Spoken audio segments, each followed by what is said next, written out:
New details this evening as the federal government is demanding voter and election information from the state of Ohio. Now, this is a story we first told you about last night at 5:30. Today, 10 TV's Colin Dorsey dug into the request and how it's being handled by state officials. I obtained these two letters sent to the Ohio Secretary of State's office by the U.S. Department of Justice.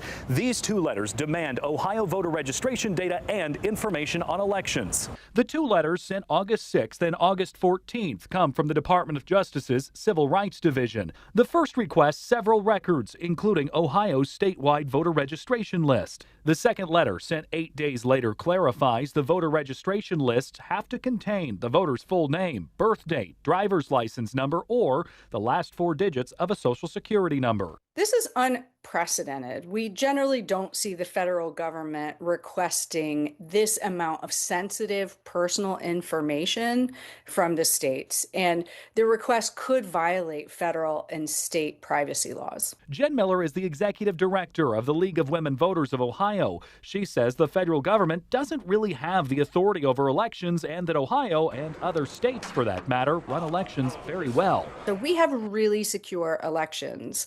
And, the federal government doesn't play any role in maintaining our voter registration rolls. That's up to state and local governments. I asked Secretary LaRose's office if it was complying with the request.